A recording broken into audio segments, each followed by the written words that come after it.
Welcome back, everyone. It is Saturday, April 26th in the NBA. We have 4 games on today, starting at 1 p.m. Eastern time, going all the way into the evening. I have a couple picks in all these games. Again, my name is Austin. Thank you for tuning in. As always, we begin with a recap of how we did yesterday. Pretty good day for us. Let's recap.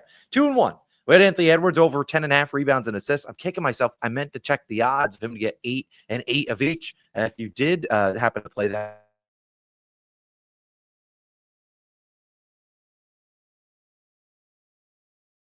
our VIP play. He went over his points. We love that. And then Halliburton ends on the hook with the 15 plus points. Couldn't get it done for us there, but I won't be too mad at him because we'll talk about our next winner, which was, drumroll please, day 4 of the ladder challenge. Woof. Was that a sweaty one? Halliburton had him for 14 points. So we needed 15 in the regular SGP. Only had him for 14 in here, and that's all he could muster up for us yesterday with 2 clutch 3-pointers. Again, appreciate him. Franz Wagner also ended on the hook. What the heck was that? I mean, it was a sweaty day yesterday. I was at my friend's wedding, as you probably saw on the YouTube short and all that stuff. Yeah, I didn't get to watch any of the games. And boy, am I kind of glad I didn't because, man, I would have been sweating so much. Now, we had that winner. We also, if you tailed, our Underdog Fantasy slip hit as well, turned $20 into 92. Pretty sweat-free over on this front. Hopefully, we can do another one today. A reminder, if you sign up for Underdog Fantasy, they're available in a ton of different U.S. states. Make sure you go out there and use my code COS or the link at the top of the description. You'll get a $1,000 deposit match and a free square. So instead of having Ant-Man in here, it would have just been a free pick, basically. So helps you make some more money in the long run. Again, sign up using code COS or the top link in the description. Now, like I said, we have 4 games today. I'll be honest, I don't have a pick in every single one of them. In fact, the 2 picks I'm going to dive into are in the same game. I'll get into my underdog slip, which will have a lot of different games involved in there. And then we'll talk about the other games that maybe we didn't touch on at the end of the video. So sit around, relax. Let's dive in. Apologies if the internet's not great. Tomorrow will be in a change of scenery as I head to Pensacola, Florida. Let's dive into our first play of the day. The guy I threw on the thumbnail, one of the best players in the NBA. Nikola Jokic taking his over 9.5 assists. Now, this is more juice than I normally lay. I feel like I'm okay laying a little bit more juice when we're at half unit plays because the juice doesn't factor in as much, but it is still, I don't really like taking juice props at minus 135, but a half unit play here. I like the Jokic triple double, but honestly, some books were at plus 100, but others are at minus 120. I'd rather not ask him to get the rebounds, although I would anticipate him getting the rebounds there. Now, personally, if you watch the videos for game 1 of this series, when we talked about it, I thought this would be a series where the Clippers would be like, you know what, Jokic, we'll let you go out there and beat us. We're not letting the other guys beat us. And they kind of did that in game 1 until the end of the game when they started doubling the ton. And honestly, they've kind of let the other guys beat them. And we've seen as a result, Jokic's over this line in every single game this series. If you look at his numbers, he has had 12, 10, and 13 assists. He's had 22, 19, and 20 potential assists. So again, he's dishing to his teammates. They're giving up wide open looks. And maybe in years past, they might have defended him one-on-one because the Nuggets had better 3-point shooters. Talking about Michael Porter Jr. is not really healthy. But KCP, Kentavious Caldwell-Pope, who, I mean, yeah, he deserves Jokic deserves half of his contract because he hasn't done much with the Orlando Magic. But again, they just seem to like, hey, Christian Brown, you want to beat us from 3? Aaron Gordon, we'll live with those shots. And Jokic, as a result, like I said, the potential assists are there. And this season, when he's played 30-plus minutes, which if he ain't playing 30 tonight, something went wrong, and had 15 or more potential assists, as I said, 18 or more in every single game. He's hit this over in 33 of 42 games with those 30 minutes and 15 potential assists, averaging about 12 assists per game. That's a 79% hit rate. Even if you threw him on the road where he does average fewer assists, he still had about 67% hit rate, 12 of 18 games. I mean, the Nuggets really can't afford to lose this game, so you'd expect Jokic to play close to 40 minutes. They are 6-point underdogs. So, again, the ball's going to get to Jokic's hands. I just don't know if they let him beat them as a scorer. If he gets any switches, they're always sending more bodies on him, and then he's able to dump it down to guys like Aaron Gordon, who I swear if Aaron Gordon can just jump and dunk, he probably would have had like 30 assists in game 3. But, again, pivotal game here. You don't want to go down 3-1 going back home. I would anticipate Jokic have the ball in his hands a lot. I like his over 9.5 assists. I don't like taking assist props on the road. Might be my final one of the season. I swear I always say that, but it's the Joker. I'll let it slide here. I like Jokic over an assist. My second play will stay in that same game as we're going to the other side of the ball. I really like Kawhi Leonard today, 25 plus points. Now, you'll be like, Austin, his line's 25.5. Yes, it is. But I took the 25 plus and laid a little bit more juice at minus 125 because I'm tired of losing on the hook for star players. We did it with SGA points. We did it with Ant-Man points. I'm tired of it. So if he ended with 25 today and I took 25.5, you might see me crash out tomorrow. But that won't be the case today. He'll end with 24, and that'll piss me off even more. But again, I really like Kawhi Leonard here. Now, he is only over in 1 of 3 games so far this series. What do you have? 22 in game 1, 39 in game 2. And then last game, 21 points. Now, last game, he did not shoot well, 7 for 17. And he also didn't play the final 4.5 minutes because the game was a blowout.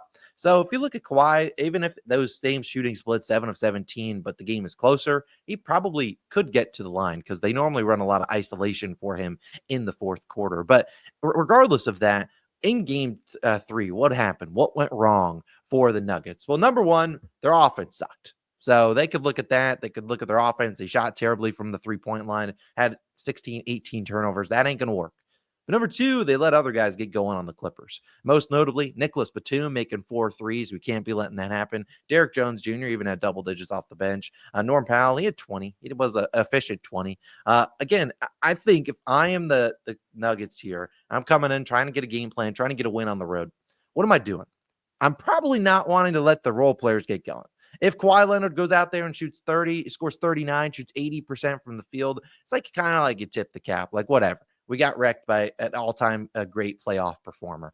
But at the end of the day, I'm willing to let Kawhi go in ISO mode instead of letting the whole offense get into rhythm and then everyone's kind of cooking. And then you have to stop 6 guys on the floor. So I look at this as a spot where they should give Kawhi Leonard some open opportunities, and not open, but, one-on-one looks. And I don't see double teams coming his way. So I really think Kawhi is going to be needed here. I think the Nuggets bow up here should be a pretty tight game. And if it's a tight game, we know Kawhi could play upwards of, 40 minutes, about that. And I think the volume's going to be pretty good for him. So I really like his over in points. At 25.5, I like it, but I'll take the 25 plus because these lines can be pretty sharp. I do think the claw comes through for his over in points tonight, though. I really think it's a good look. I don't know. He might make the ladder. We'll figure that out. My final play of the day, before we talk about some other games and we'll go into our underdog slip, is our Dub Club exclusive one. Yesterday was Reeves, cashed. Today it's an under in 3s. You can check it out in the Dub Club. As I said, there's a $10 off your first month. Link down below. You get the ladder early, get the exclusive plays, get every play early for what it's worth, but also get this exclusive play in there. So go check out that. It is linked down below. Ladder challenge will be live later on today. Finally, let's wrap up with our Underdog Fantasy entry, and then I will talk about the other games that I might not have touched on or why I'm not touching them personally. A reminder on Underdog Fantasy, you could sign up using my code COS, matched on your first deposit up to $1,000. You'll get a free pick. Take advantage of it. You see it on here. These are all the legs I really like. I like Şengün. I like his points today. I took him at 16.5. I want to say his regular line's 19.5, 20.5. Draymond, I'd fade him on the PRA line. I'd take that lower there. Steph Curry, look, if he makes 6 threes on the Rockets who are face guarding him all 94 feet, good luck. Have fun. Nikola Jokic, got him for the 10 assists there. Kawhi, we lowered his points line down to, I think, 22.5. And then Jalen Green, fading him lower, 24.5 points. I think $20 on this pays 100. So reminder, you could tail it, use code COS. The thing that I love about Underdog is that if you really like a guy's less than, like Draymond, if you liked his under at 21.5, you could raise it on Underdog Fantasy. Give yourself a better chance of hitting. We've been doing really well on them. So again, sign up for Underdog, use my code COS or the link at the top of the description. $1,000 deposit match offer. Now, I want to talk about the other games. The first game of the day. If you're here, Cavaliers on the road taking on the Miami Heat. Why am I not touching this? Well, number one, it is a 1 p.m. game. I really don't like 1 p.m. games. Number one, a lot of ones going in here. Early games, you're going to get a lot of variance because guys don't have their normal rest, their normal workout routines and stuff like that. I really don't want to get involved there. I just don't.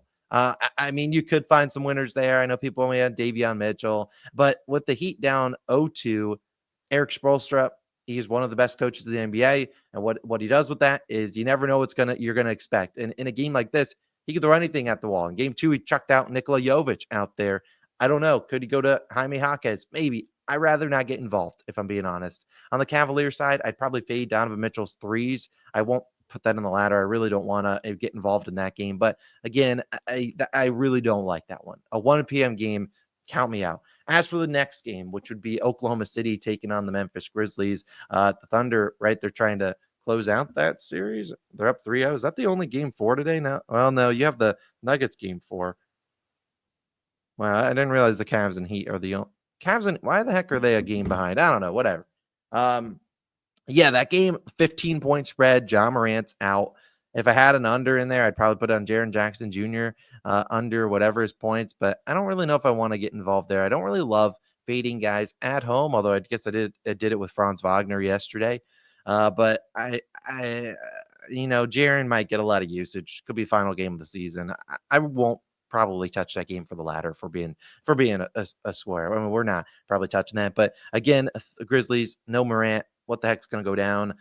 I just don't really want to get involved there. It could be another blowout. It's just not something I want to do. If they raised Chet's line a little bit, I would have probably faded him, but I don't really want to fade Chet. The Grizzlies, I mean, they're down 0-3. They just blew a 30-point lead.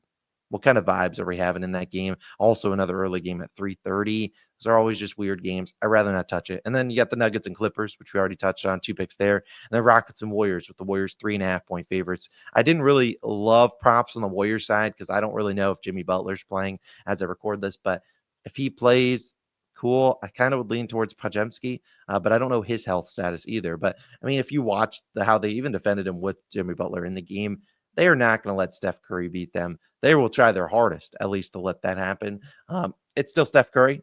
I'm still fine fading his threes because I don't see him getting a lot of open looks there. But they're going to find ways to get him open and get him some looks. Man, the Rockets are literally on him like glue. So PointsBet should get plenty of opportunities. I just don't know his health status. So that's why I'm kind of avoiding him. So officially, my only 3 plays will be Jokic assists, Kawhi Leonard points, and then the Dub Club exclusive and under in 3-pointers. We'll have that underdog slip as well. As I said at the top of the show, we will have the ladder challenge posted later on today. Day 5 incoming, big day. Try to turn $160 into 320. If 160 is much bigger than your unit size, feel free to limit your amount that you're putting on it. So be careful there. You don't need to go the full amount. You could still maybe cut that in half, go to 80 and roll over that and see where we can go. But again, that'll be live later on today, probably soonish in a few hours, probably around the same time as yesterday, around 11 a.m. Eastern time. I'm not going to touch the first game, Cavaliers Heat. No, I don't think I'll touch the Grizzlies game. Just thinking about it, I really don't think I want to. With Ja Morant out, you just don't know there. So you'll probably see me heavily involved in the Nuggets and Clippers game. That game should be tight, just at a blowout. That game won't be a blowout today. And then the other game, which is Rockets and Warriors. We'll see if we get involved over there. But those are my favorite picks. Let's have a day. Let's have a great Saturday. Hope you guys have a great weekend. And again, no MLB video today because don't even get me started on that sport. We are just getting cooked over there. But at least the NBA is cooking along, and hopefully we can channel some of that energy into the MLB on Monday when we return those videos. Either way, thanks for tuning in. It's Austin. I'm signing out, and I will see you guys with the ladder challenge video in a little bit. And when it is live, I will link it somewhere over here. Apologies again if the audio and the video was a little laggy. I'm recording on a potato over here. Again, thanks again. I'll see you guys back again in the next one. Peace.